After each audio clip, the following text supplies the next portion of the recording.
Let's just let that sink in for a second. And then she looks at me dumbfounded, like, all right. And then I'm like, what? Like, how do you do that? Like, that's crazy. I need more information. Welcome to this week's episode of the CC Mouse Podcast. We're good for your ears. I'm still Dan, and you can find me everywhere at RFS Dan. Maybe they forgot who we are. Oh, they did. And I'm Jess, and you can find me everywhere at Snow Dogs Vlogs and Gone to the Snow Dogs. Oh my gosh, it's good to be back again. Right? It seems like it's been forever, which has been half of forever. For internet time, it's been forever. Internet time, for those of you at home that don't watch the internet, which you wouldn't be seeing this, internet time reminds me of Beetlejuice when they go out into that sand area and they come back like 2 seconds later and time's passed, you know? So even though it's only been a couple weeks in the real world, in internet time, it's been ages. We've been gone for forever. We've been gone for forever. I love it. I started getting messages from everybody. Hey, are you and Jess okay? Did you just have a falling out? What's the scuzzlebutt on you and Jess? Is there a CC we Mouse totally podcast? Hate each other. Did you break up like the Beatles? Did the Beatles break up? Kind of. Okay, kind you of. know? Does that make Jamie Yoko? Realistically, I feel like, you know, if anybody paid attention to anything, you're still editing my videos. I'm still in most of your live chats. Like, they could have figured out everything was fine that way. That is true. Not as that much. Is true too. You can't be watching. I was counting out how many hours of live streams I do a week now. It's I like don't watch 15 to 17 hours of live streams. So you can't sit there and watch them all. I'm surprised, like you and Steve, you guys watch so many hours of my live stream. But at some point, it's like I'm just stacking up life minutes from all you guys that you can't get back. Well, so, the nice thing is usually when you live stream, at least in the evening when you're live streaming, I just have it on my big monitor over here and I'm working. I'm going through emails. I'm literally just sitting here like getting stuff done that as silly as this is, the nice thing about when you live stream is I want to watch you guys, so it forces me to sit here and actually do work. Right, you know what I mean? Like instead stream. of being like distracted and being like, I'm gonna go do all these other things, I'm like, oh well, I don't want to miss your live show. All right, well I'll watch. I guess I'll go through emails. I guess I'll, fix old thumbnails and edit some videos and see what's working and what's not. So like I keep turning this way because I have my big monitors off to the side. I don't have it really close to me. It's kind of over there because I feel like if I had it here, I would pay attention to that instead of what I'm supposed to be paying attention to. Thanks for choosing me over Glee. I appreciate that. But like any show... Oh my God, we're on a Once Upon a Time kick now. Oh, that's right. You were talking about Once Upon a Time. I didn't do that. Zach would talk about it back in the day and stuff about Once Upon a Time, and I just didn't... It's such a good show. I didn't watch it. I'm willing to try an episode like Glee. I watched like 3 or 4 episodes of Glee, and I get it. Like, it still seemed fun, but like, I watch other horrible TV, but I would try an episode. The first 3... maybe even 4 seasons of Once Upon a Time were really, really good. And then you could tell that they got to a point where they're like, which characters can we bring into the show? Because for those of you that don't know, it's a show about fairy tales that are stuck here. So it's all the fairy tale characters, Cinderella, Prince Charming, Snow White, all of these Pinocchio's in it, all of these fairy tale characters. There was a curse cast on their land and it sent them all to our land. And there's like no magic in our land and and nobody has any memory of being back there. Mm-hmm. So that's kind of like the preface of the show. So as the show goes on, like every show was always really fun for me because it was like they'll bring a new character almost every episode. Almost every episode has a new character. So you're like, who is this? And why should I know who this is? And you're like, it's Captain Hook. It's got to be Captain Hook. Next thing you know, he gets his hand cut off. You're like, there he is. He's Captain Hook. That's fun because they're out of the box ideas. They're not. They're repackaged, but in a bizarre way. And I felt like they first did that with the Alice in Wonderland remake, where they like repackaged it, but didn't tell a page by page story. And it's really neat because like they take the stories and they're not true to the fairy tale stories that you think. And they reference that. They're like, oh, well, this story of Aurora, Sleeping Beauty isn't exactly what you think. Yes, she, touched the thing and there's Maleficent the dragon. But then there's like the continuation of the story that's more of like a real life instead of a fairy tale. So the fairy tale stories are still stories and those characters were real, but they also weren't like, the story wasn't all happy endings and things like that. I really liked it. Like when it came out, Jamie and I started watching it, and we watched it when it was on TV, and every week, like the day the show would come out, we were watching it. Like, it was one of those shows where every week we were there, we were watching the show. And I don't know what we were looking for something to watch the other day, and I just turned it on.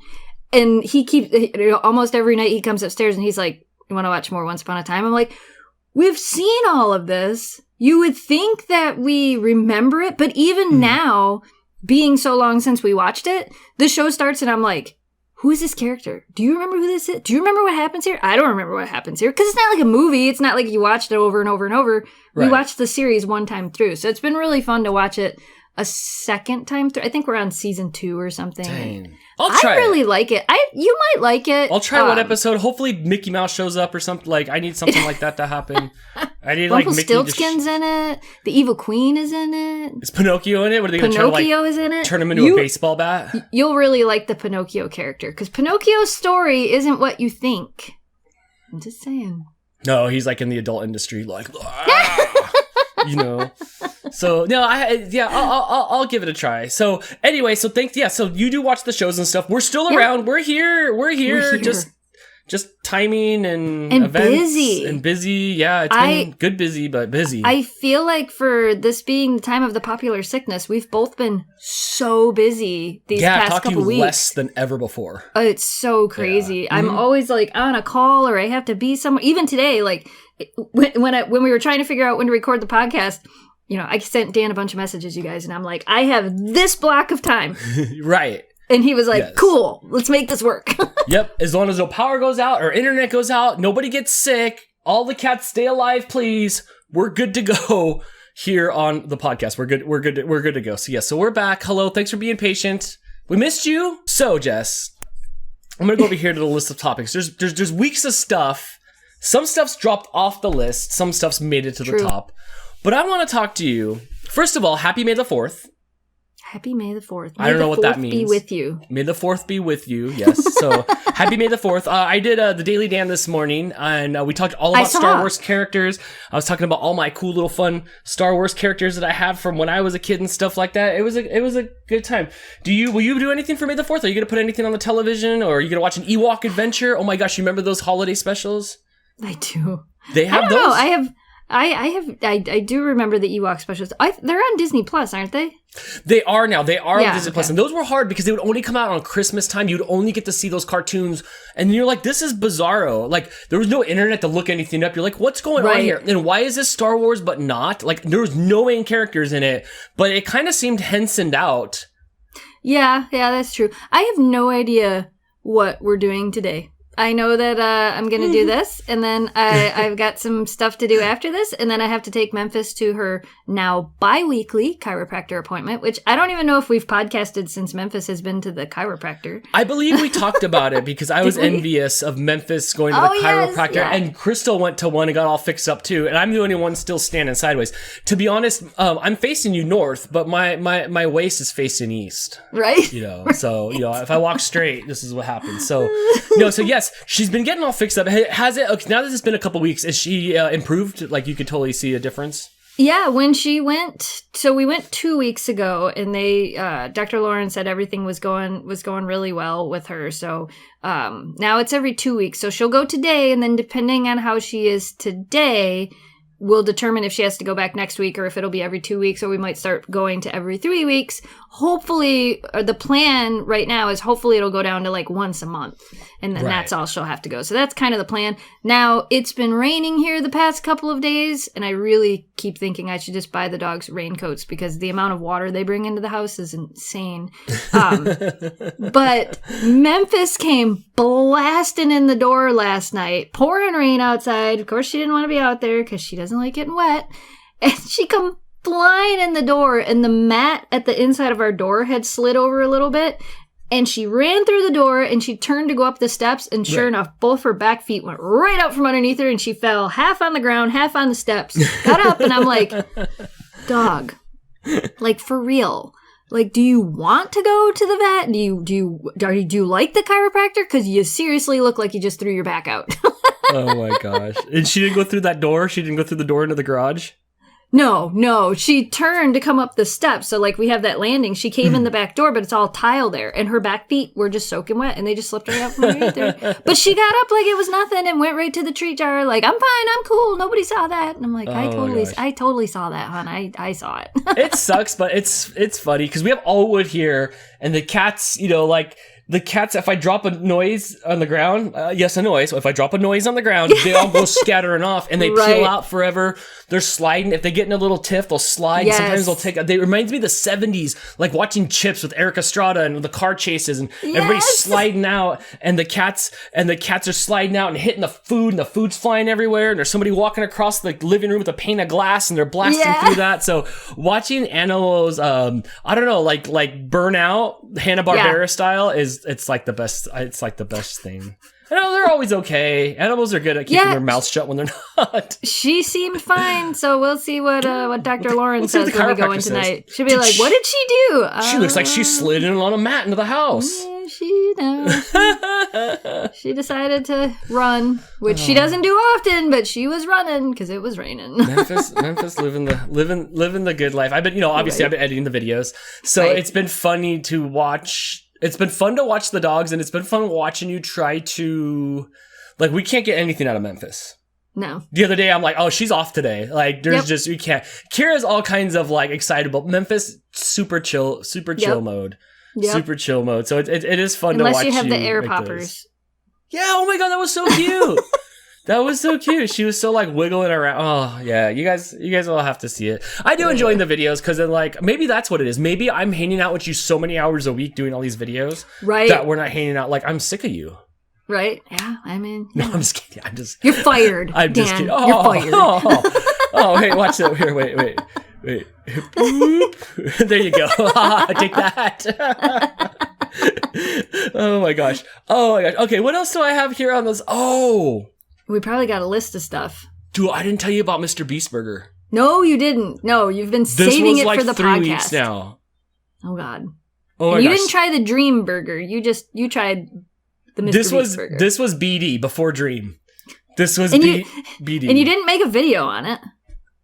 No, we got it during a live stream. We got it during Crystal's live stream. I have, you know what? I thought I shot some of the video. I did. I shot some of the video, but it didn't make any sense when I tried to put it in the vlog. Right. I might have. This is yours, by the way.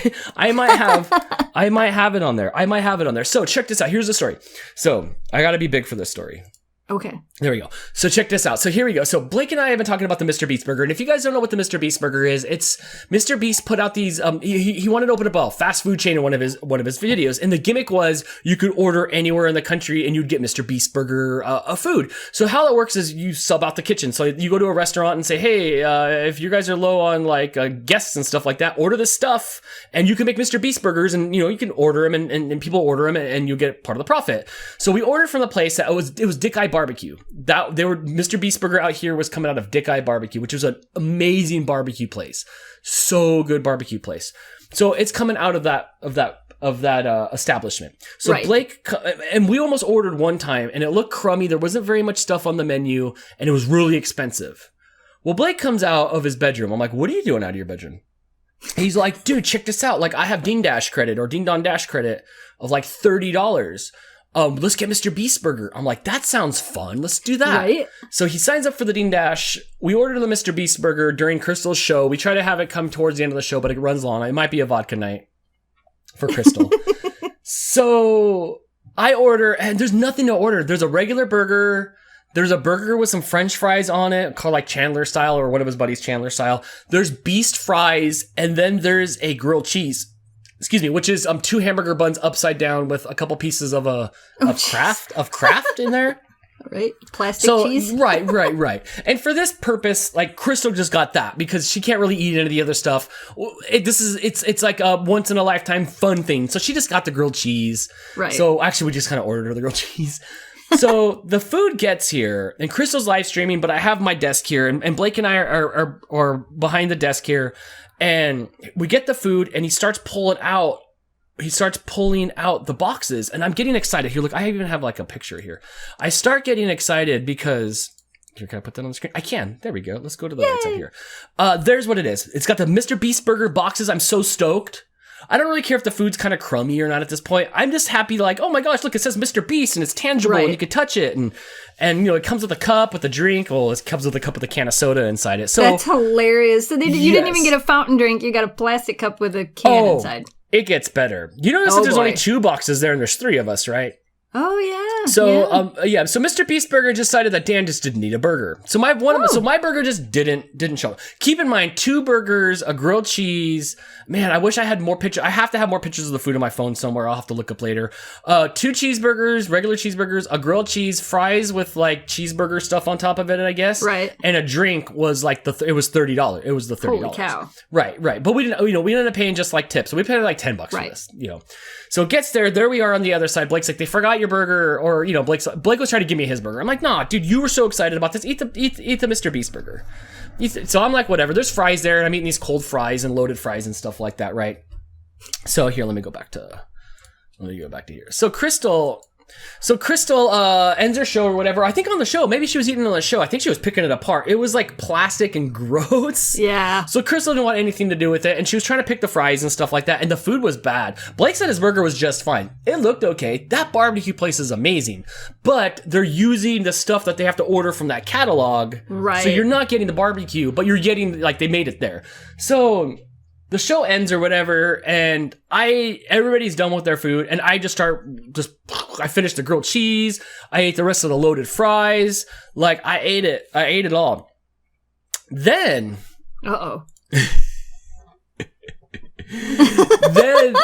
then like a half an hour later, I mean, and this food, like, you've watched You Can't Do That on television, right? Right. Like, Barf. It's like Barf made that burger. Remember? I heard that. It was like Barf made the burger. So I'm like, I don't feel so well. So, right. And I'm like, oh my gosh, did we order Mr. Barf Burger instead? And sure enough, we did, right? So that happens for a while. And like, I'm not a puker. I don't know if you've ever seen, I'm not a puker. So I'm like, this sucks. You forgot my burger. And then you prank me with I don't know, it was cheese because it was plastic. It's my fault for eating it. But I want, like, you forgot my burger. So it was just bad news. It was Mr. Barf Burger. And you know what I'm stuck with? Stuck with the Dane souvenir cup of Jimmy. Wow. And it's one of these cups where I know I can't wash the outside. Blake loved it all. He's been drinking out of this thing all week long. I don't wash the outsides of it because it's going to come off. Right. But look, let me show you. Like, look, we were once friends.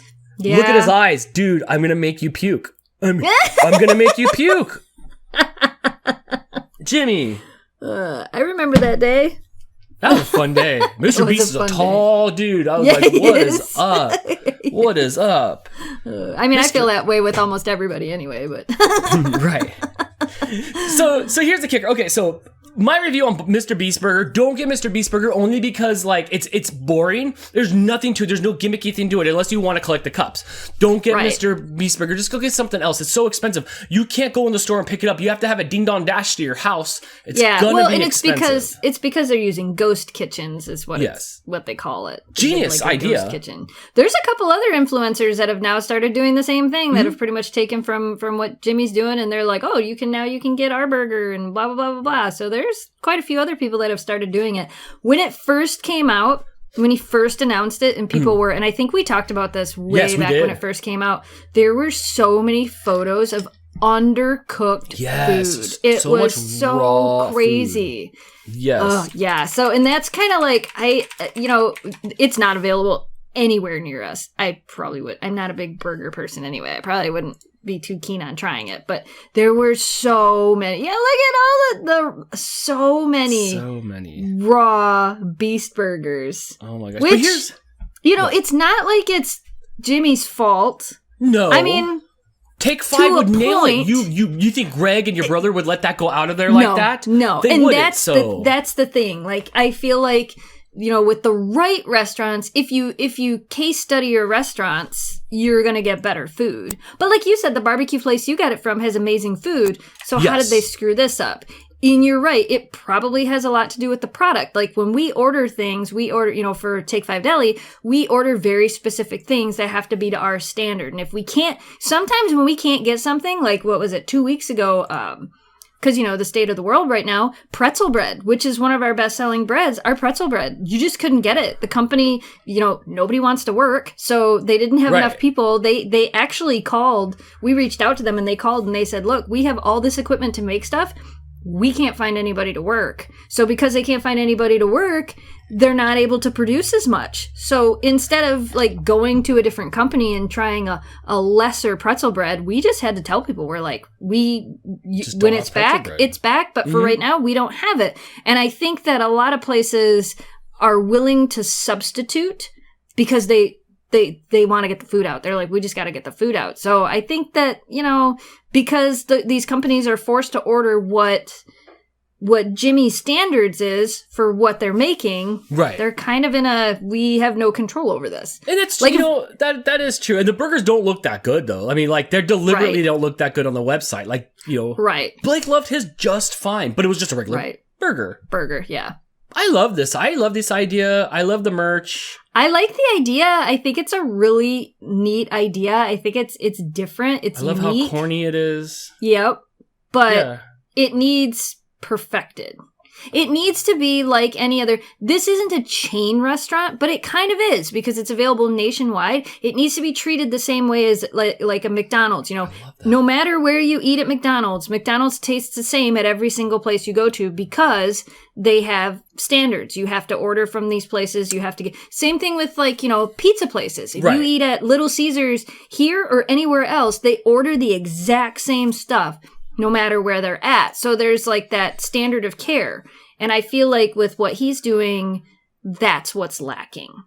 If that makes sense. Yep, it does. It is. So by that standards, if I come to your house and we order MrBeast Burger, I should puke off the grilled cheese. Yeah. You could just recreate MrBeast Burger at the deli. And call it not the Beast Burger. Right. Exactly. So, I mean, but it was fun up until then. I'm like, this is great. And I get it. And the gimmick, the boxes were cool. So full screen printed boxes and stuff. But, yeah. So, I remember going mid-puke going, I'd be so mad if we paid money for this. Yeah, it was $10, but well, same thing. Let me guess. You didn't complain that you didn't get your burger. No, to the place? Yeah. See? Not you. No, speaking of complaining about food. You've written some letters for me before in my life, so thank you for that. You might have had to write one to Jimmy. We've been, we do game night every other Friday night.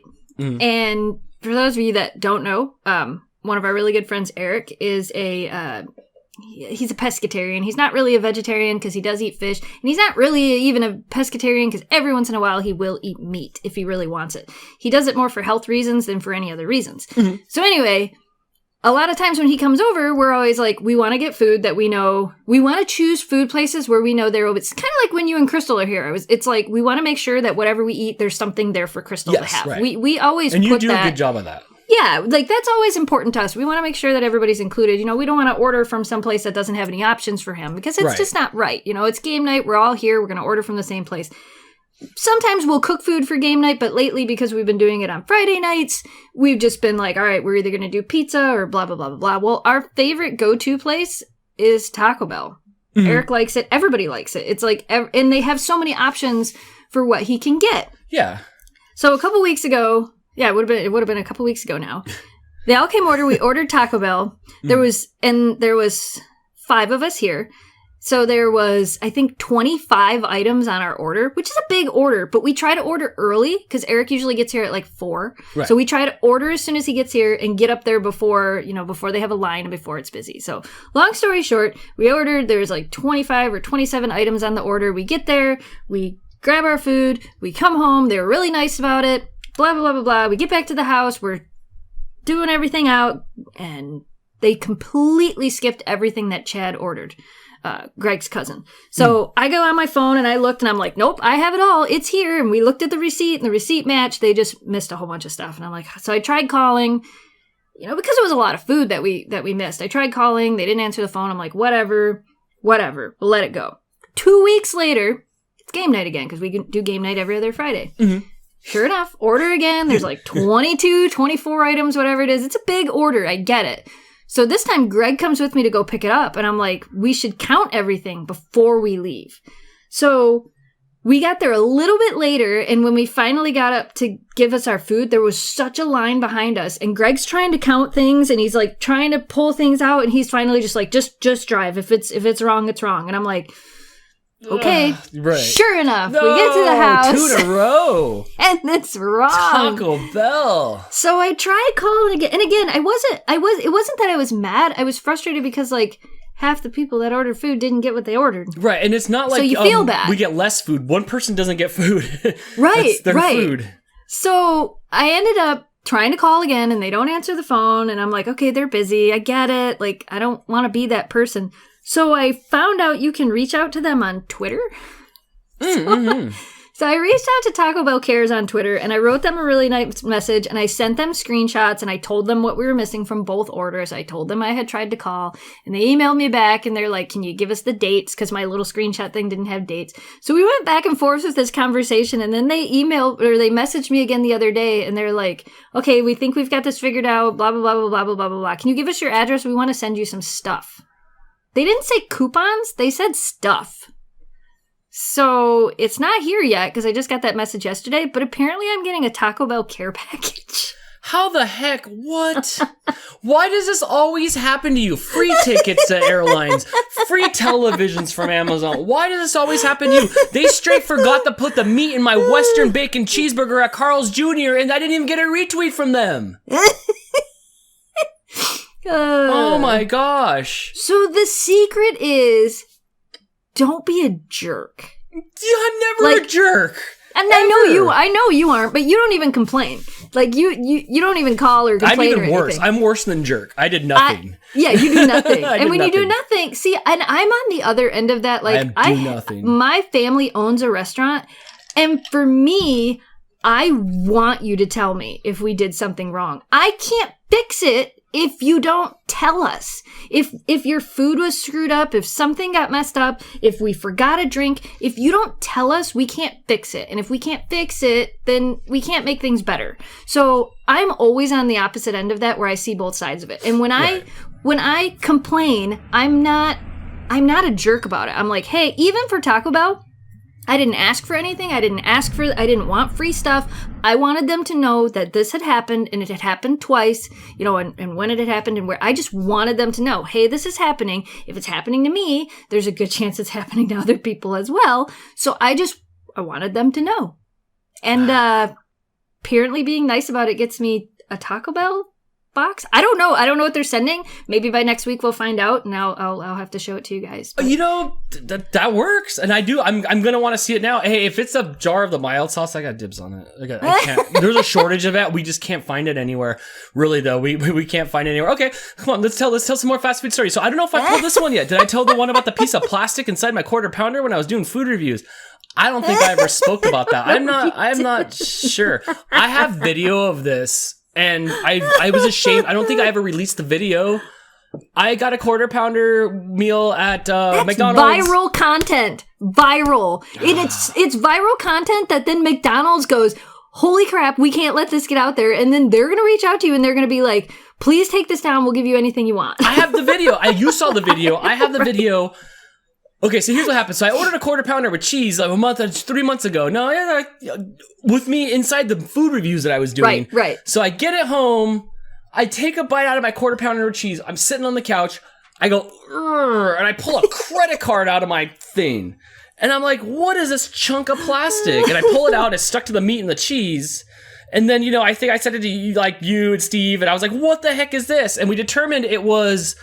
was it the flap on the meat? It's the wax paper that they put between the frozen patties. Right, which doesn't tear, so I went, no, it doesn't tear. I sucked it off out of my mouth.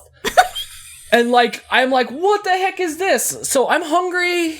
I'm like, what do I do? This is after I already got a Western bacon cheeseburger with no meat patty on it. For the second time. Didn't that happen to you twice? No, that happened to me once. That happened to me once only. So then I'm like, what do I do? And just like, you should go back. And I'm like, all right, fine. I'm going to go back. So I'm trying to get myself all pumped up. I'm like, what's Mad Dan like?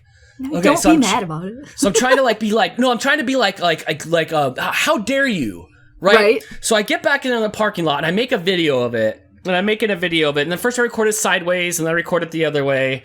And I'm just talking about like, well, what is this? You know? And then, so I go in there. So I put my phone in my pocket, and I go in there, right? And I go up to the counter, and I'm like, you know, I'm not throwing my food there. I'm like, hey, like, there's like this big plastic piece inside my quarter pounder. And she's just like, oh, one moment. And then she walks over to like the fries. You can see the fries are right there. You know, like I'm standing at the counter. She's right there at the fries by the window. And then she looks at me, and she looks at the back and looks at me, and she's all like, I'll make you another one. That's it. Like, that's all that was said. And I'm like standing there. And then she goes in the back and starts showing the dude in the back and pointing at me. And the dude in the back's like glaring me now. He's like glaring me, you know? It looks like it's that movie Waiting back there. I don't know if Dane Cook's back there or what. So then I'm like, oh my God, this guy's gonna come out and beat my ass. So then she comes back and she makes it for me and stuff like that. And I said, and she just hands it to me and walks away. And I was like, no, what happened? Not like that, right. But I was like, what happened? Right. Like, and she's like, oh, whatever, it's a plastic thing in there. And this is why nobody knows. Okay, then this is why nobody knows this story. I told it to Crystal. I think I told it to Crystal, and she doesn't, to this day, she quotes it. I don't want this to get out there. And I'm not mean. I'm not mad or nothing. I'm standing there. I got a mask on already. You know, I'm 5'10". Like, yeah, I'm standing there. And then I'm like, don't you know I review food for a living?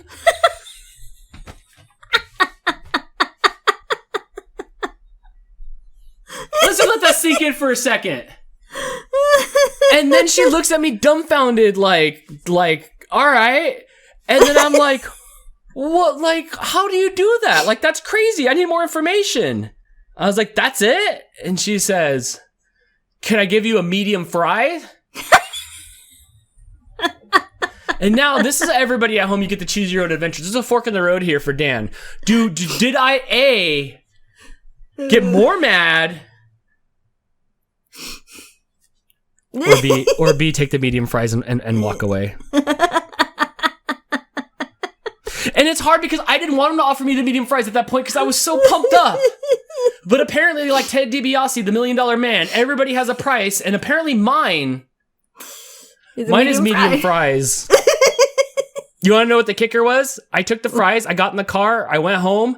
They were the limpest, soggiest, grossest fries ever. Don't you know I review food for a living? I don't know what I wasn't mad, like I wasn't jerky. I just said it, like what's with my arms up, like what's happening here? It's interesting when it comes to fast food places because a lot of what it is that I think they get so many things, so many complaints. They're just over it. Like, it's not like the first thing they say is, oh, I'm sorry, you know, we can make that better for you, blah, blah, blah, blah, blah. Where some places you go and like that's like the deli, you know, for God's sakes, you know, oh, I'm sorry, we can fix that for you. Oh, you ordered this and you didn't want tomato on it. Yeah, you could pick tomato off of a sandwich. But the point was that you ordered it and you specifically asked for no tomato and we messed it up. I'll make you a whole new one. You can even keep that one. Because I'm just going to throw it away. Oh, I hate that part. Why don't take my... And I'm like watching it go to the trash can. I'm like, oh. Yeah, see, we don't do that. That's a corporate thing. A lot of corporate stores require that, because then they count it as food waste. Count it as food waste and let them keep it. Like, it doesn't, whatever. Yeah, I eat that all day long. Whatever. So, at the deli, we're always like super sorry about it and like, oh, we'll fix it for you and blah, blah, blah, blah. Like, that's our genuine response. And I feel like the same thing, like you said, there's a lot of times when, this is the fast food podcast, you guys. I mean, they're just kids too. Like, I could see that and they're it's not their fault. It's not their fault. Just We're not. I worked at McDonald's for 3.5 years. Trust me, I heard and saw some crazy things. We ordered from Burger King once, and our Burger King has thankfully finally shut down because it was just pathetic. The manager there, nobody cared. It was just bad. It was so bad. We ordered one time from there, and we rarely ordered from there because they were the king of screwing things up. Like, every time we ordered from there, it was always I gotta bad. watch out. I want an Xbox from Burger King.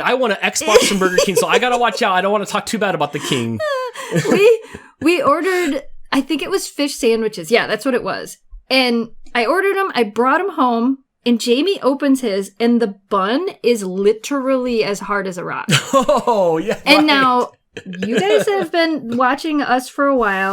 Most of you probably know that Jamie is, he is not a person to go inside of a store and complain about things. That's just not who... Wait, he's like not one to go inside the store. Period. Yet alone, like, he's not vocal, like, no, in the circle, nope. But like, yeah, right. Never once have I seen him like outside the circle say, right. Okay, right. So he was upset again, probably because they always screw up our orders. Right. He actually took the food back into the store. He got in the car, he drove back to Burger King, and he went inside. And this was a couple years ago, you know. So he went inside and he's like showing this to the lady, and the lady goes, "Oh, it's hard because the buns are frozen and they just didn't have enough time to thaw." And then she turned around and walked away, and he's like, no, that's not an answer. He complained enough to where he left the food there and got our money back for everything. Like, he was not, but they could have cared less. They're like, it's not on them. Whatever. It's not on them. I had that at the bike shop. Like I had that at the bike shop where I cared because I'm there every day, and some of the kids wouldn't care. But then I get it. Like, why would you? You haven't learned that yet. After you care for a long time, you learn that, like, dude, you gotta care. Right. You know? And that's the thing. I think there comes a point, you know, and it has a lot to do with life experience, and it has a lot to do with work ethic. I think there comes a point, you know, and really this goes out to especially the younger people that are listening. If you're at a job and you get to that point where you do not care, where people are like, whatever, don't care, blah, blah, blah, blah, blah, start looking for a new job. Mm-hmm. Because one, you're not helping yourself at all. You're miserable going to that job on a daily basis. And you get into that rut where, you know, everything sucks and you don't want to be there. Then it's time to move on. It's time to go. And that's okay. It's okay. And the other thing is like, I get it. I've worked retail. Fast food is insanely hard. You get a lot of angry, annoyed, upset people that don't care about you. That don't want to be nice to you. They're angry. They're hungry and angry. And I think that's one of the things for me. Whenever I complain about things, I always try to be nice about it. I don't try to be angry about it. Unless it's somebody leaving their dog outside in the rain for hours on end. Totally different subject. But when it comes to like the nice. Food service and the retail and things like that, I always try to have that compassion because I know what working that job is like. But if you're one of those people that work one of those jobs and you are tired of it and you hate it, start looking now. Because you don't want to stay stuck there. Because it's not going to get any better. I blew up at the bike shop. I loved that job. I loved it. I still my only retail job I've ever worked. I've never worked a retail job before. I worked at a bunch of hockey rinks. I worked at some print shops. I worked at NASA. I'd never worked a retail job before. So I loved it. It was like the first time I got laughs out loud. Like it was the first time I had a built-in audio. I loved it. And then kaboom! I blew up. And then I left.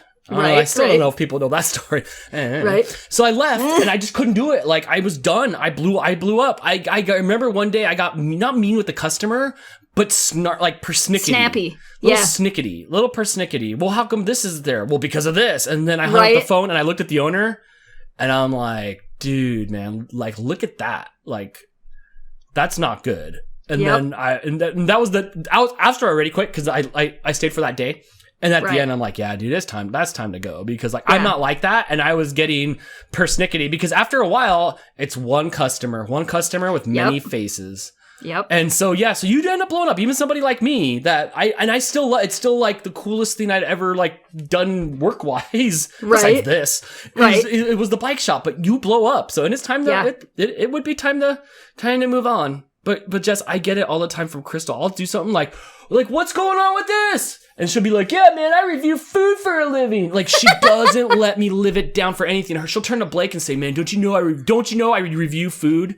Here's the thing. Here's the kicker. And I'm going to say this out loud. It'll never see the light of day. I recorded, as you remember, the food on my lap.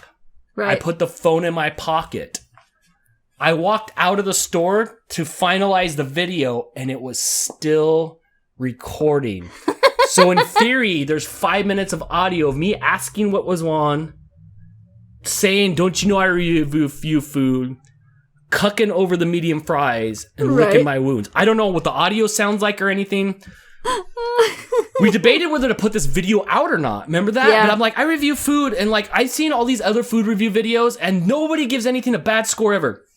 Everybody's it's because they're all they all want to be sponsored by these people, so they're not actually honest. So yeah, their food looks way better than the stuff I'm getting served. Yeah. So it's like I didn't want to piss anybody off. Or like, you know what it is? I wanted to be entertaining. I didn't want to sit there and go like, how do I be entertaining about like what you messed up? Right. So I just didn't say anything, and I went and did another review, or I did something else, and we never really hints of it, but we never talked about it. So I do have that. Spoke of it again. We never spoke. We never spoke of it again. Oh my gosh! So MrBeast Burger, I know that's what that got us into. MrBeast Burger, don't. Thanks, Jimmy. Yeah, thanks, Jimmy. We need a palate cleanser here, Jess. Let's talk about something that you've been working on here, or that not that you've been working on, but something that you were affiliated with. I heard that you got yourself a new clothing affiliate company. Yes. Tell me about this.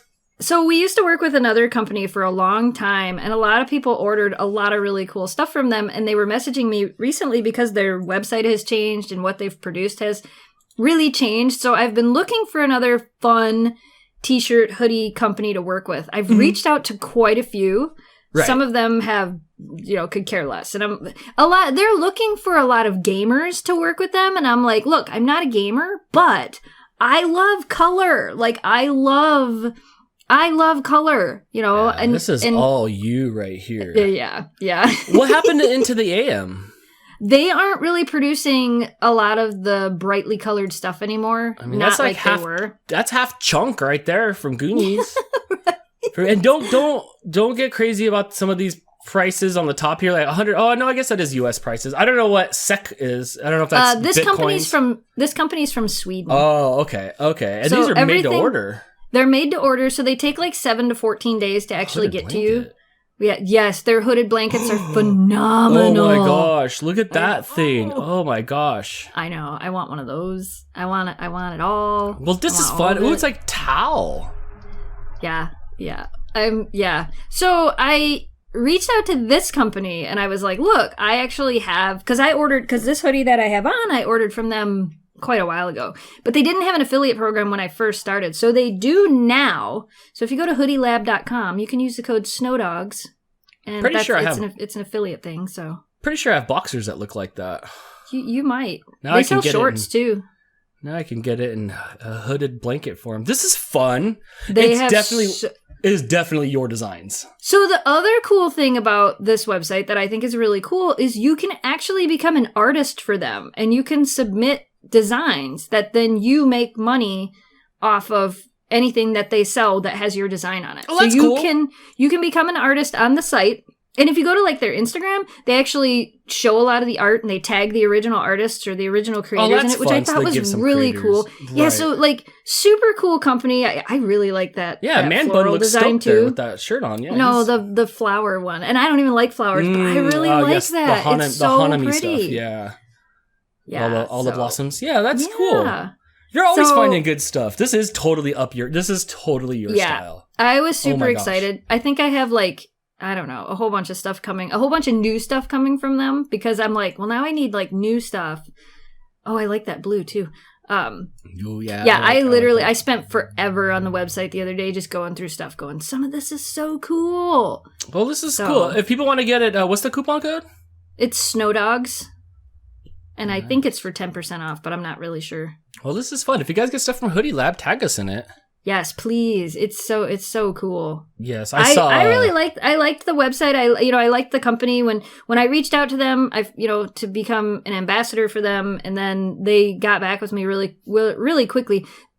They asked me a couple of questions, and I kind of told them, I'm like, look, I'm not a gamer. I'm not like, that's not what I do, but here's what I've done in the past, and here's why I think our audience would love this, because people have been asking me for it. Like ever since the Into the AM stuff kind of went, isn't really making the cool stuff anymore. Mm-hmm. I'm like, I need something amazing. I like this thing with the big glowing Tony Stark coming out of it. Yeah, there's some really, really fun designs. Like some really, if you just type in like Galaxy up at the top, It's like I want like all the galaxy things Oops. because I like the galaxy things.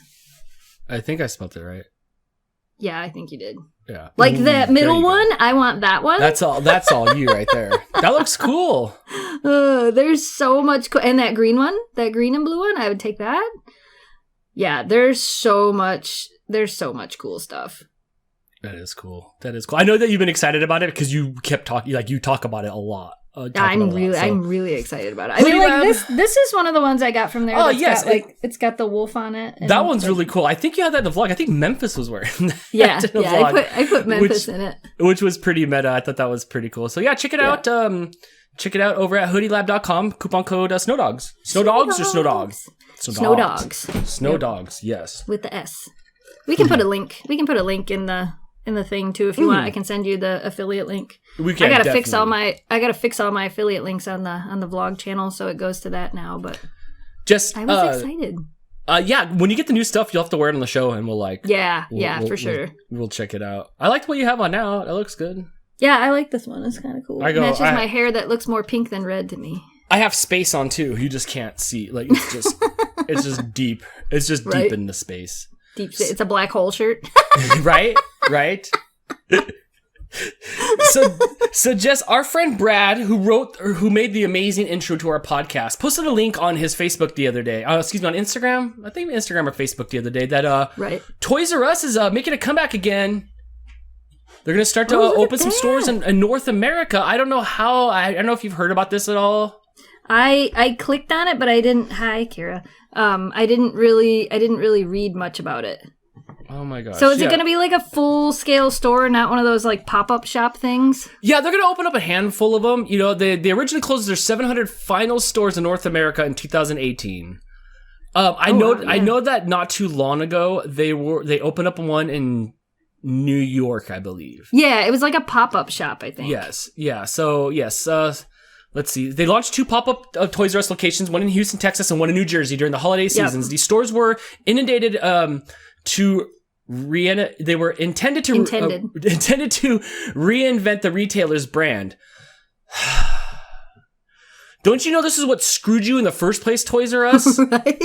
What are you doing? Just sell the toys. Right. What are you doing? We are not... Why don't you go talk to Best Buy and see how good of an idea it is to open up some new locations? Right. Toys R Us went out of business because they didn't want to sell direct to consumers on the line. So Amazon, I believe it was, Amazon used them to sell toys until Amazon figured it out and said, "You're out. We're just going to do it ourselves now." And they're like, "Yeah, but like I paid my bills based on you guys." By Toys R Us. Exactly. I would have just bought them if I was Amazon and flipped those buildings because every single Toys R Us is huge. Right.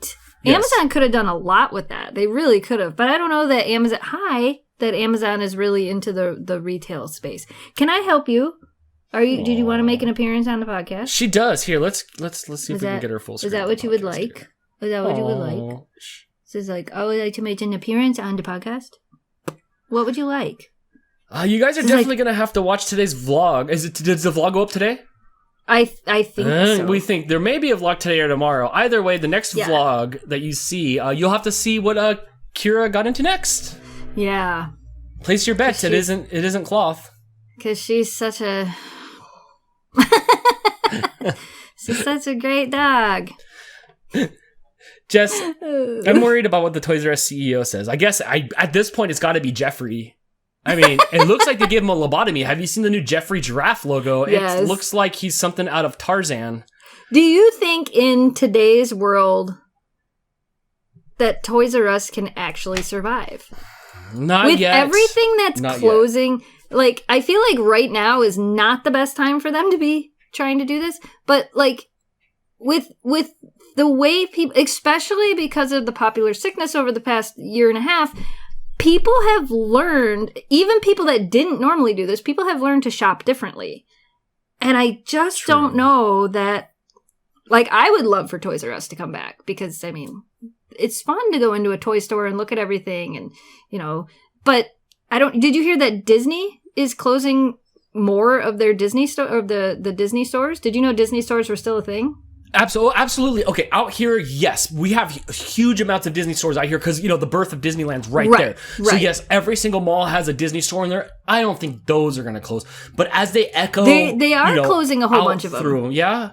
Yeah, they're closing a whole bunch of Disney stores because it's just not the way that people shop anywhere. I remember when we lived in Arizona, I used to be a really big Disney collector. I collected snow globes. I had tons of Disney snow globes. Too many. I ended up finally, I kept the ones that I really, really liked and I sold the rest of them.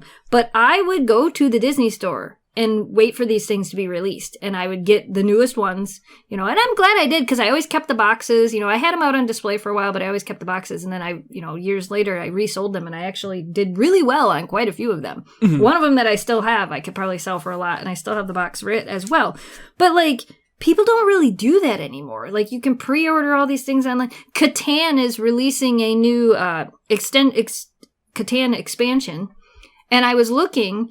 The game shops aren't doing a big, you're going to be able to get the game. No, you can just pre-order it on their website. So, yes. It's the scramble comes afterwards when you didn't pre-order. Yes. Yeah. So you get a free shot to it. Yeah.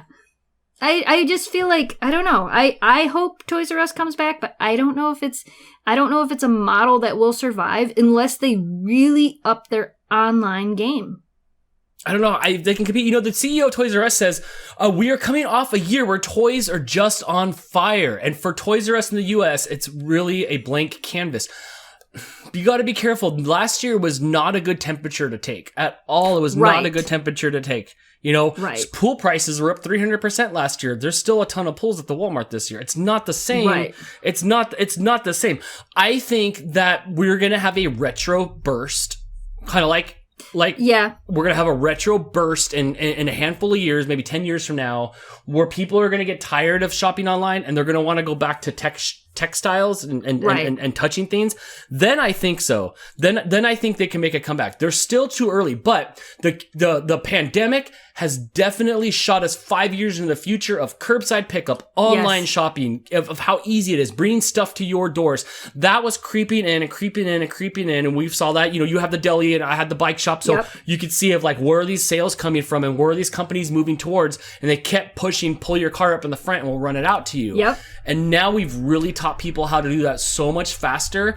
So it is more time to order online than ever before. Yeah. You can order anything online. They'll bring it to your house. Literally anything. If it's legal, they'll bring it to your house. I've had beer brought to my house before. Food, things will come. You could order from PetSmart and they'll bring it to your house. So right now, people are having a kick at being the height of being able, I don't want to call it lazy, efficient shopping. The height of it right now. The common person, the person that's not like you or me watching or listening, the people that your parents' that don't know the stuff that are getting thrown into technology, it's going to be the norm.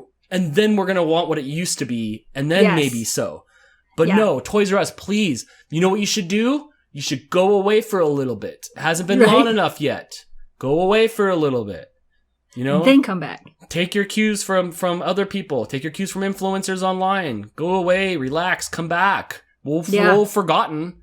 Yep. Look at KB Toy Store. You know what they're doing? They're doing nothing now. Will you see another KB Toy Store in your lifetime? One more time you will. I don't know, Jess. What do you think? I don't know. I really don't know. Stay in your lane. I don't need I don't need toys, but what? I can get them anywhere else. I don't either. That being said, though, Jess, I love Toys R Us. They ripped down our Toys R Us. Crystal worked there. Her and her mom worked at Toys R Us for years.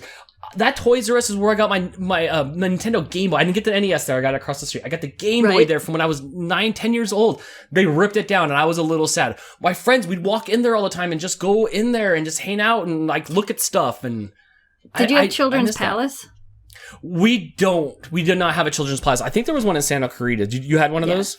Yeah, we had Children's Palace. I fell out of a shopping cart at Children's Palace and hit my head and got a concussion. Yeah. I think I was Palace. 3 or 4, and I stood up they had those short shopping carts, and my mom wasn't looking, and apparently I was reaching for a Hot Wheels car, and I fell out of the shopping cart. I had a concussion. We didn't have that. Ouch, really? Were you all jacked up? Don't let her sleep. Tell me this is it. Children's Palace? Yeah.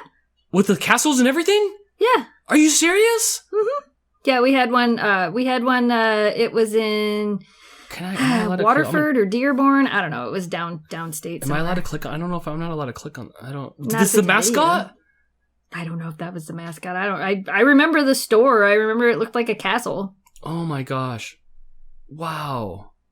Yeah. Yeah, we had Toys R Us too, but that was the other toy store that we used to go to. We had KB Toy Stores, and that's it. This is amazing. Look how huge it is. This goes to show you what we've done for the toy market. It's just it's just shrunk until Amazon. Because there was Children's Palace, there was KB Toys, there was Toys R Us. I had KB. We had a KB Toys as well. We had KB. We had Toys R Us. We had a KB Toys here in Alpena. Yeah, in the mall. We actually had a KB in your Toys little mall. Yeah, we had that. We had that too. I like KB because it was oddly different. It was almost like the comic book store guy from The Simpsons. Like just a little bit. They always had maybe 100 more square feet of stuff than space. Yeah. Yep. Everything's kind of shoved in there. All the Pokemon cards were like back behind the counter. They had video games sometimes. Yep. So weird. You can't even get a named Pokemon card these days. No, even our Meijer has the sign like you were talking about the other day. They come in on Friday at 3:00 or whatever, and if you want it, you got to be there and wait in line for it. Yeah, I sent the TikTok of the kid that showed up at 6 a.m. at the Walmart to wait to get his 3 packs. Yeah, they're crazy. That stuff's so crazy right now. So crazy. So I don't know. You know what though? Good luck Toys R Us. I've had great memories there. Man, they had Toys R Us and a Kids R Us at the same location. So you'd walk into the next thing, and that was weird. I was too old for the clothes in there, but they had like activities and stuff in the Kids R Us, and then they had the Babies R Us. Yep. Yeah. Wow. Way to come and go. Yeah. Wow. That's what happens. That's what happens. I guess. Speaking of coming and going, Jess, can you tell me about this guy who decided to park in every single parking spot at his grocery store? Yeah, I think it was at his local grocery store. Yeah, I don't know what I was looking at, but that popped up the other day on my Twitter feed or whatever, and he figured out he parked at every single parking spot. It took 6 years at his grocery store. Wow, this is from the takeout.com. I got to start crediting my sources so I don't get in trouble. For the last 6 years, I've kept a spreadsheet listing every parking spot I've used at the local supermarket in a bid to park in them all. This week, I completed my magnum opus. Oh my gosh. How we could never do that. Crystal parks in the same parking spot every time at the Walmart. She always has to park in this really far out spot. Always. Same when we go to the store, it's the same 3 spots. I couldn't imagine if even thinking about parking every spot there. I mean, it'd be kind of fun to see how quickly you could do it, how hard it would be. Because you know them up front spots would be harder to get. The back spots would all be easy. But those up front spots, those right by the snack bar, are hard, those right by the snack bar spots. Because what do you do when you get to the end? Do you stop just parking and marking it off? Because now I have to wait. No, now you got to go to a different store. Oh, that doesn't count. Yeah, right. So this guy's, according to his Twitter bio, he's a film producer in the London area. So maybe he filmed any of this stuff. I don't know. But I thought that was neat. He's got a little thing here. Let me go over here. He's got a little thing here where you can see what he did here. Wow, that is, that takes some like dedication. Yeah, I'm not. You know what would happen? I'd forget half the time. Right. I'd forget half the time. So I thought that was interesting. I don't know. Could we get you to do something like that? Can you park at every spot at the deli? Oh yeah, because there's only like 5. There's I have 5 spots at every spot. You probably have parked. Yeah, right. I think we have since I've been there even. But wow, what dedication! Who thinks to do that? I really hope, dude. I really hope that you videotaped it. I really, really do. Right? Especially if you're a filmmaker. But how do you know? I don't know how you make that exciting. He turns it into a documentary. He could. He could. Speaking of documentary, tell me the Jeff Wittek thing. Tell me this Jeff Wittek thing isn't so crazy sucked right in. Now. It's bad. Look, I feel like before we talk about this, that I should have to pre-qualify this, which I shouldn't have to. No, then don't. Look, we all know this is trash. But this isn't our industry, and these are our coworkers. I don't think it. I don't necessarily think it is, though. I'm not like oh, these are garbage people. I don't think they're garbage people. I think they're kids and they're young and they did something stupid. I feel like they're the product of a Kardashian or a Jeffree Star-esque thing. Like, it would be in the same book. They're a product of the YouTube culture when it comes to every video has to be better than the video before it. And we are the product of the YouTube culture as well. Right. YouTube kind of trains people when you have a video that's successful, you need to recreate that video. Double down. Or when you do something and then you're like, okay, well, I got to do it again, but now I got to make it better. And then I got to make it better. Now I got to make it more extreme. Now I got to make it more extreme. I think it's just a bunch of people, like a lot of channels have been, that were sucked into that. Like, what are we going to do next? So, like, to start it over, for those of you that don't know, Jeff Wittek was part of the Vlog Squad. And the Vlog Squad was the David Dobrik stuff. So David Dobrik and all of his friends, and then all of his friends started their own YouTube channels. So everybody from the Vlog Squad has their own YouTube channels and their Instagrams, and they're blogging and doing their own things as well. When everything happened, David stopped vlogging. And a lot of the reason he did everything, we mean the pandemic. Yes, yeah. So, like, a lot of the reason he stopped was the same reasons a lot of other people stopped. He didn't want to have everybody over and be filming and trying to do this thing because it wasn't the right thing to do. Yeah. David Dobrik has done a lot of things. One of the things David has done, if you've watched him from the beginning, he has evolved over time. He went from doing a certain type of extreme thing to kind of no longer doing that and transforming more into giving away cars and giving away. So, like, he's grown up a little bit as he's done YouTube, and he's realized this isn't the person I want to be, or these things, I shouldn't be doing these things, let's do these things. So anyway, when the pandemic started and they quit vlogging, they decided they were going to make this comeback video, and they were going to make this great big fun video, and they were going to be like jumping out of airplanes and doing all this cool stuff. So a year ago, when there was the rumor that this was going to happen, Jeff Wittek, who was a member of the Vlog Squad, was still making videos on his own channel, and people noticed that something was wrong with his face. Right. And there was a rumor going around that there had been an accident, but there was like no video of the accident, which you would think with a bunch of people that film all the time, there would be a video of this somewhere. Right. Well, apparently but then you saw this would pop up. Yes. And his head's busted. Yep. You would kind of see, like, his eyes a little messed up, and so people were like, what happened? Well, Jeff would make jokes about what happened. Like, even on his own channel, that he would wear an eye patch, and he would make a joke about wearing an eye patch. He didn't want to tell people, from what I've gathered from his documentary series.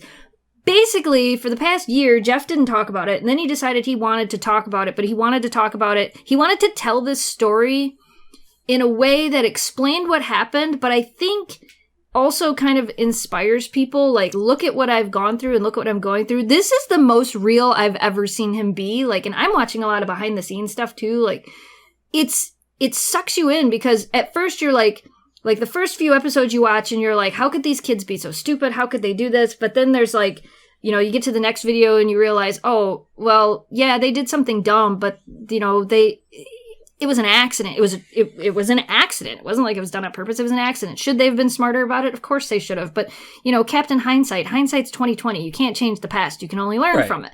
So, like, as it's gone on, you've realized, like, all of his friends are there and supporting him and all of these things that have happened. But it's been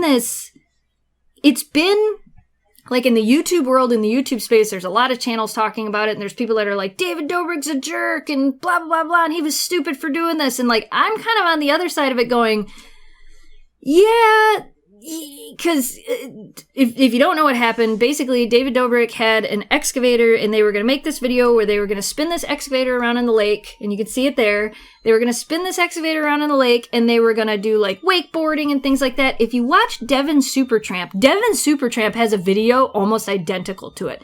Devin Supertramp, I think, was either there or was talking to David about, you know, how he went about things. The thing is when Devin does it, he has, you know, like, emergency people there and different, you know, like, he kind of sets it up a little bit differently.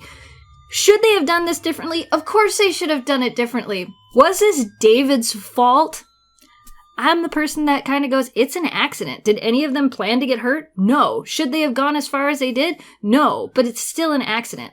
Jeff got swung around on this excavator, and he got going real fast, And he was yelling for them to stop. And when David stopped, well, you're out on a thing, and the thing's spinning, and then the thing stops, and you collide with the thing. Oh, yeah. In this photo, he's on his way to hit the thing. Yeah, in that photo, he's on his way to hit the thing. So, yeah. So there's this, like, full-on, if you guys want to watch it, it's on Jeff Wittek's YouTube channel. There's a full-on documentary of start to finish of, like, what happened. Can you hear Rudolph in the background? I can absolutely hear Rudolph in the back there. It's good storytelling. It's very good storytelling. I think here, let's go over here real quick. Is she out in the living room with it? She's right here. Oh, she's right here. Where's Rudolph? Rudolph's on his way. Did you forget Rudolph? On his way. Sing? You want to sing with Rudolph? Get up here. She's like, no, forget it. Mm-hmm. So anyway, it's been interesting. It has been, like, it's really interesting to finally hear what actually happened to Jeff after all of this time, and to hear it from his perspective of, like, because he's had 8 surgeries now, and it looks like he's going to have a 9th.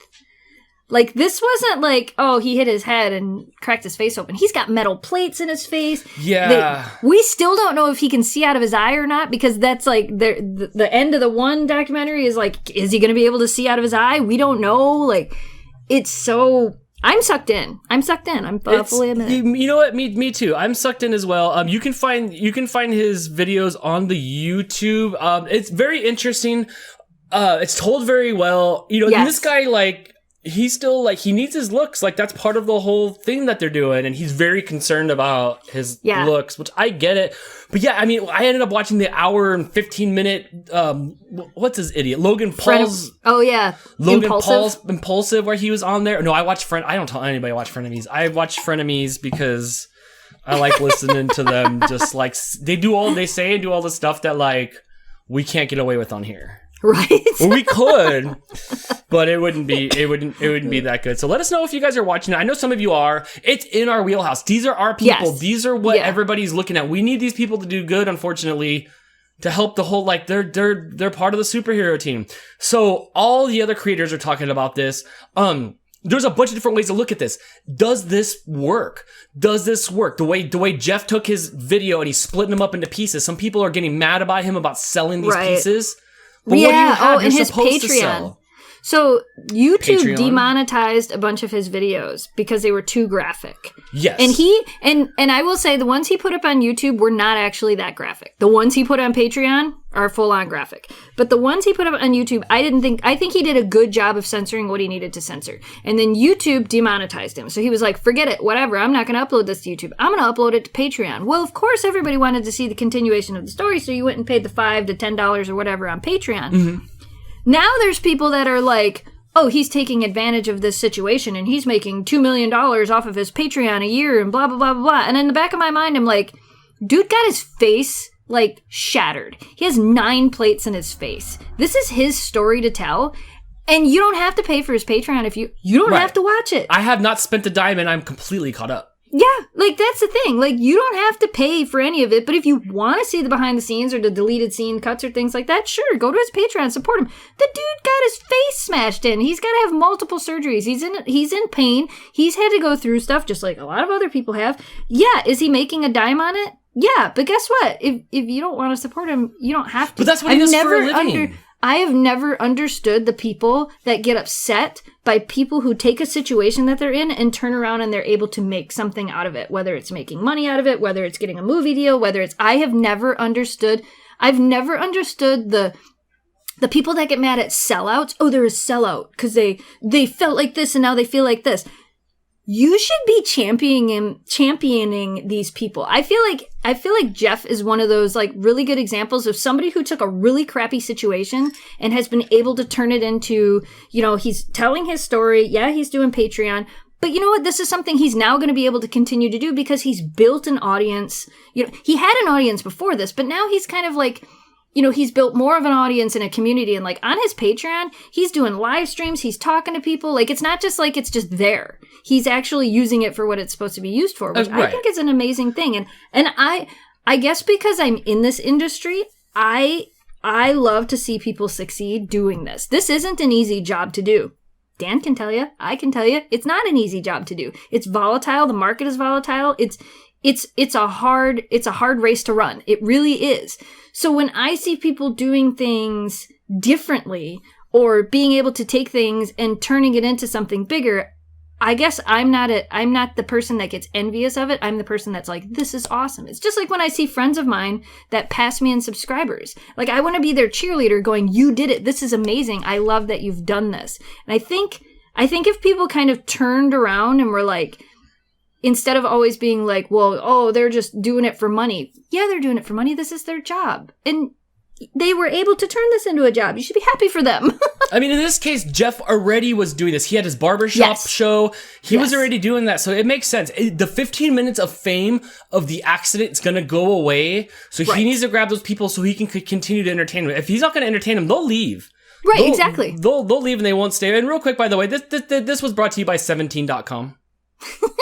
I just want to let you know it was brought to you by 17.com. So I don't mind that he's doing it. If you guys want to see uncensored, you pay the Patreon money. That's what that's for. Otherwise, you watch it right up on the YouTube. I think it's a good story. I'm invested a little bit. I like to see how it ends. And this is what's going on. It's going to be a good litmus test, whatever that is. The word's way too more complicated than me. For people like Shane Dawson, yes, can David come back from this? Because he's got other problems too, David, right now. Can he comes back to us? When I come back, am I releasing things in parts? Am I releasing things as a whole? What are people, like, people are studying what is happening here to see when this stuff happens to them, how can I release this stuff? I love that he's coming out in videos because when it ended, Chris was like, that's it. I'm like, got you. Got you. Yes, and you have to wait till the next piece. So it is a big study of how to handle things like this, how to roll things out like that. Now all of a sudden, uncensored versions on Patreon. That's not been done before. Really, it has, but it's working. Yeah. You know, so it's more than just watching the train wreck. It is how, when I have my train wreck or I have to come back from my train wreck, meaning the creators, what is the best road and how does it work? Did he get more subscribers or, you know, like, or you know. And it's not the same thing, but it's the same. I think we watched this with the same way we watched Casey Neistat blow up.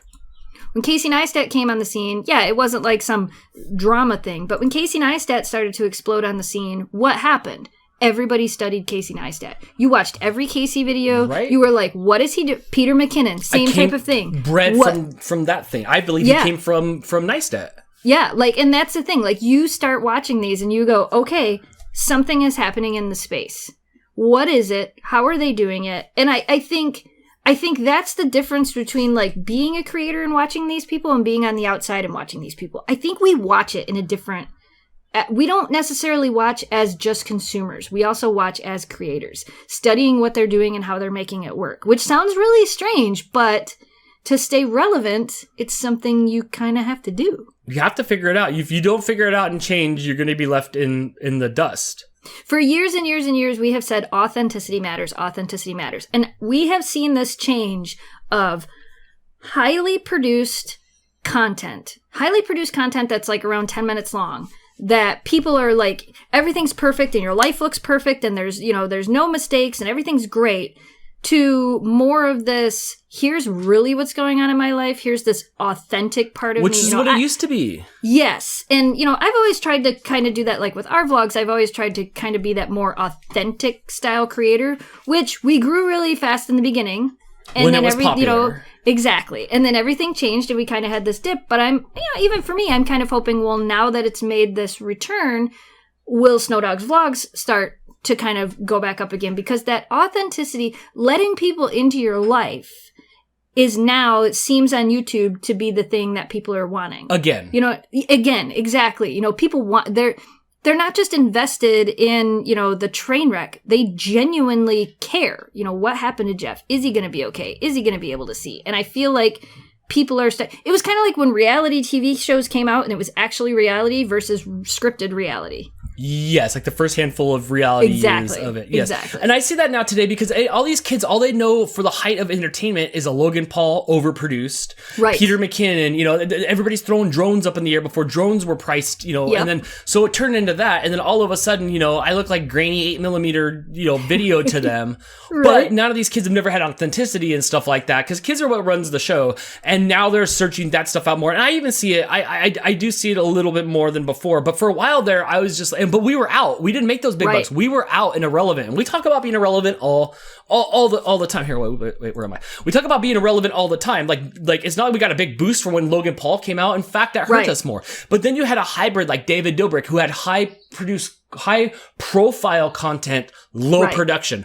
I wondered for months. I would watch and try to see if he could hit a mirror or something. What in the reflection? What are you filming on, or what's going on? And what's this angle that's up here or down up over here? So he took the camera and made it not so high budget, but the stuff that was going on was. So maybe there's a merging now, and then maybe people are back to wanting authenticity. We'll see. Yeah. We'll see by hard numbers in the next few years. So I don't know. What do I think? What do I think of this whole thing? I think that it was an accident. David Doe, you screwed up, bro. You gotta have like the ambulance there. But these are invincible kids.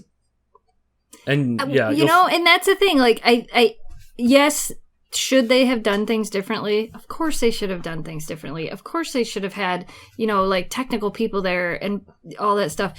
But do you really think they went out there thinking, oh my gosh, this thing could happen? No. It's not. Because they're invincible. They're young. They're invincible. You're young. Yeah. Nobody's hurt yet. Yep. Pretty much. You and I talked about this the other day, and I told you the story how my friend Josh came down from Idaho. I hadn't seen him in a bunch of years. I pull up in my old car. He's outside my friend's house. He jumps on the hood of my car, and he's holding on. I hit the gas. We go down the street messing around. I hit the brakes pretty hard. I rolled him off of that thing. I was like, dang. And he spun on the ground, and for the next week he was there. His ankle was toasted. We couldn't do much. Yeah. Screwing around, having fun, no consequences, invincible. Yep. That was still bad news. You still got bad news. Still just bad news. Whew. Yep. Man, I am so lucky of all the stupid stuff I did when I was younger. Was one, not on video. Right? And two, like nobody died. Yeah. No, nobody died. I mean, it's true though. It's true. I think so. It's a different world today. So Jess, speaking of nobody dying, can you help me out here? I'm a little scared. Out of control Chinese rocket fallen to Earth could partially survive re-entry. Yeah. What is happening? Why are things falling out of the sky? Why is Chicken Little right? China launched a rocket, but apparently the part of the launching piece that was supposed to let go and the rocket was supposed to go up, the launching piece somebody said it was like so many tons of, I don't know if this article says, but somebody was saying how much it weighed, stayed attached to it and actually went out into orbit as well. So apparently this big piece, now, as things happen, when it comes back through the atmosphere, they're assuming that, most of it's going to burn up, but they don't really know. Right. This could be the biggest thing to hit Earth in recent memory that that has happened. Dang, that is crazy. That is crazy. You sent me a TikTok video and it's like, it's going so fast right now that it could be here between like the 8th and the 10th. I'm like, holy cow, it's that fast. You can't get an ET on it. It can land anywhere between the ocean and not the ocean. I'm like, well, I'm not the ocean. The nice thing is, the odds of it hitting land are slim because the Earth is mostly ocean. Does that mean it's not going to hit land? We don't know. We don't know. They're saying, as the day gets closer, they're going to be able to calculate better and better and better, like when it should actually come back into orbit, when it's going to burn up, and then where it could possibly land. But there's a 100% chance that it's going to fall on Earth. Jess, look at this. Here it is, real time. Dude, look at that. That thing's just anywhere. I watched it just circle the world while you said that sentence. Look at it circling the world. It could land anywhere. But when it hits, like if it's going that fast, when it hits, it's going to be bad news. Yeah. So I'm not trying to scare everybody because I'm not educated on this. If it doesn't mostly burn up in the atmosphere, which is the other thing that they're saying is going to happen. It should mostly burn up in the atmosphere. This is crazy. But So something's hopefully. still coming to the ground. A souvenir is going to hit the ground at a gajillion miles. Well, it'll slow down. But holy cow, like I said, I don't know anything more than what was said. Y'all got to clean up your trash, even in space. Right. Oh my gosh. So that's happening in a few days. You guys should keep an eye on that. Wear your hard hats, stay indoors. I don't know, get an umbrella. Maybe an umbrella will help you out. But so far it hasn't come over and like come over to my area. No. But it looks like Japan's toasted now. Australia's toasted. So this is fun. I'm gonna leave this on all day and see to see where it's at. Oh, it's coming around. Oh, it's gonna hit Michigan. That's okay. So yeah, heads up. Hey, just your friendly neighborhood Spider Dan telling y'all, heads up. Yeah, keep your Heads eye on up. the sky. Yeah, I know you people in Michigan, you taught me that, like, oh, look at these branches have snow on it. And I'm like, I haven't looked up since I got here. And Right. So look up, the sky is falling. Yeah. The sky is falling. Oh my gosh. Yeah. What do you think about that? Pick up your space stuff. Did you know that, like, there's like the spreadsheet that they're logging all the nuts and bolts. All the nuts and bolts, If I get taken out in space by a Phillips head screwdriver, I want to be pissed. And there's just so much space debris in there. It's like, oh, it'll just punch a hole through everything. Yeah, there is. Oh, man, y'all need Galactus or something. Couldn't they just shoot it down? I don't know. No, it's going a gajillion miles an hour. You saw that thing that's just going a million miles an hour. And I'm sad because I was waiting for the SN15 was going to launch today, and they scrubbed it till tomorrow. I'm having so much fun watching these things. Oh my gosh. I'm going to be like those dudes. You seen those dudes in those videos where they're watching motocross and then they take their motorcycle in the living room, messing around. They put their helmets on. They're like, messing around while it's on. I need a space helmet.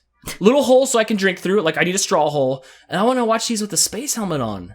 You could. I'm so fascinated by this stuff in space. It is just so cool. I mean, but, like even when I worked at NASA, I'm like, this is so, like, the stuff's so...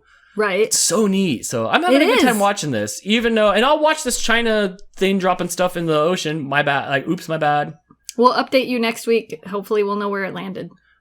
Not in China. That's the thing. y'all need a magnet. Or Elon Musk. Right. Or something. I don't know. Is Elon Musk making us rich with our Dogecoin? I don't know.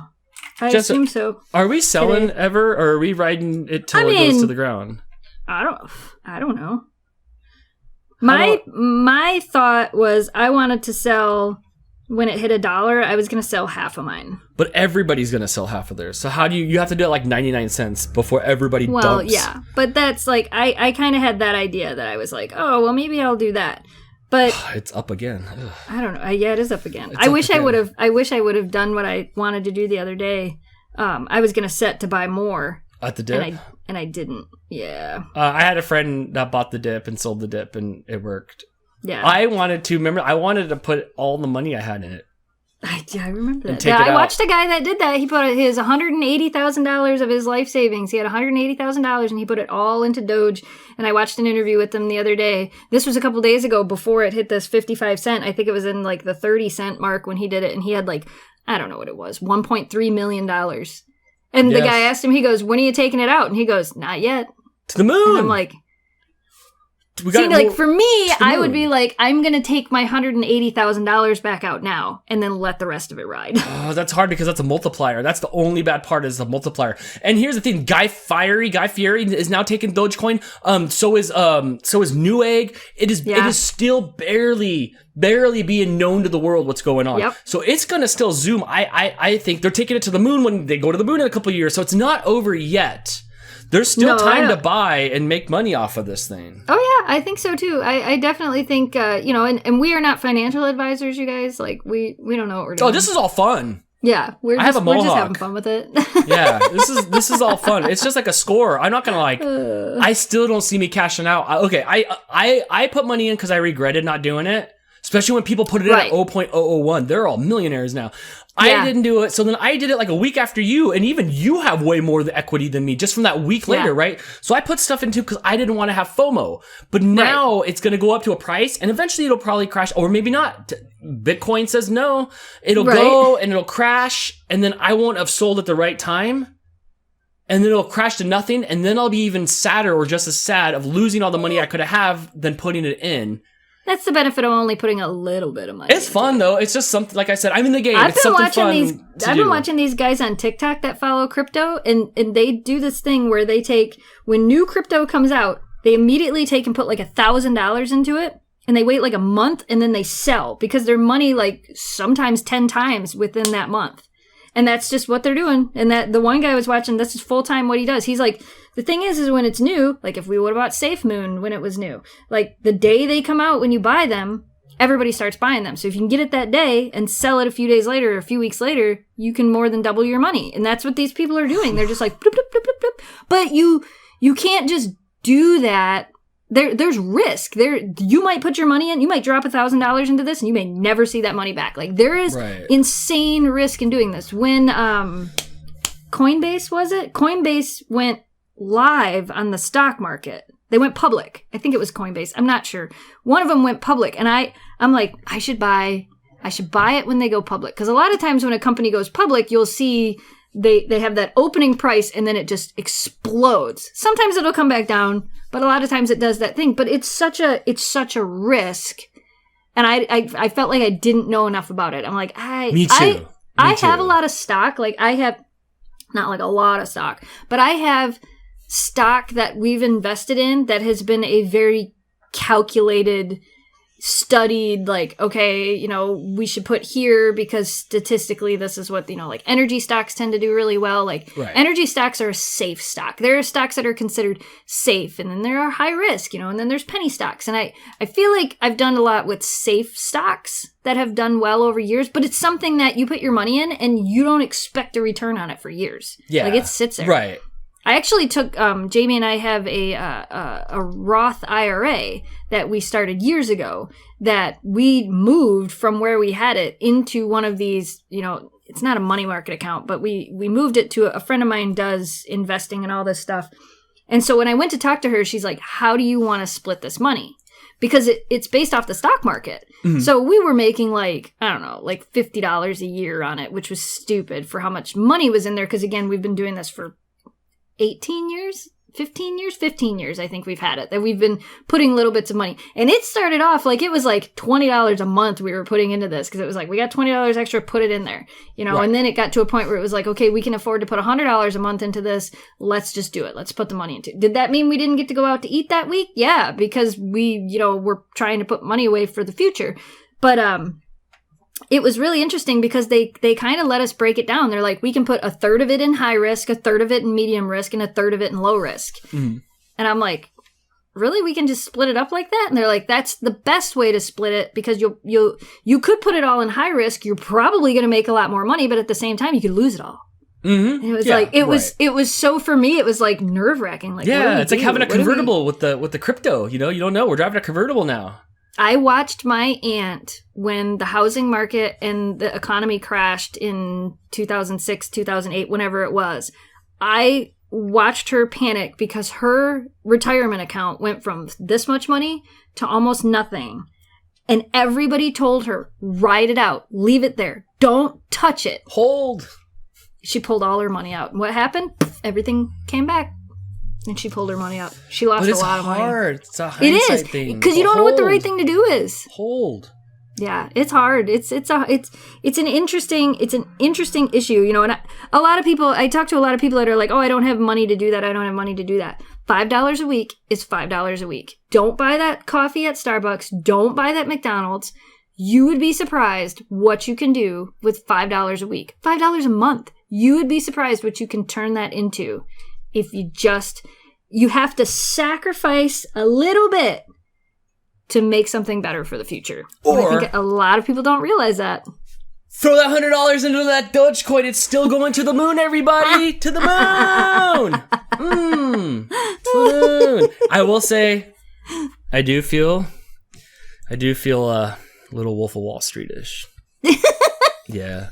That movie was on the other day again, and I'm like, man, it's such a great movie. It's such a good movie. Oh my gosh, it's like perfect. But yeah. Little Wolf of Wall Street there, little Leo look on me. Right. I need one of those glasses. Right. Oh my gosh, yeah. So it's been fun. What a fun ride. What a fun ride. Yeah. Well, Jess, I think that brings us to the end of the podcast today. Do you have anything else to say? I finally feel it feels good to be back. Yes, yeah, for sure. It feels good to be back. Yeah, mostly because I'm keeping all you off my back by putting out a podcast. Right. No, I'm just kidding. Right. We love you all. So that's it. That's it for this week's episode of the CC Mouse Podcast. That's all I got. That's all I got too. You can find us every Wednesday on your favorite music app. Watch the video version on youtube.com/CC Mouse Podcast. You're totally going to want to see all the visuals and stuff that we had this week. It was so fun. We missed you guys. I'm Dan. And I review food for a living. Now that I've let that out publicly, I expect to see it like on every comment of everything I do. Yeah, it should be me like this. Yeah. And it should just say, don't you know I review food for a living? Yeah, like before Wednesday's show, that should be a shirt. Oh, I'll tell you what, I will go through the footage. I will see how pretentious or whatever I sounded or like with that audio in my pocket. And then we'll see if that surfaces the light of day. There's only been 2 things that I've never showed anybody, other than the failed stuff that we did. When I crashed my bicycle. Right. I still have that footage somewhere. Remember that. And this footage of the McIncident. Yeah. All right, everybody. Have a good week, and we will see you next week here on the CC Mouse Podcast. Bye, everybody. Bye. Hey, we did a thing. We did a thing. Yes. I'm excited. Yeah.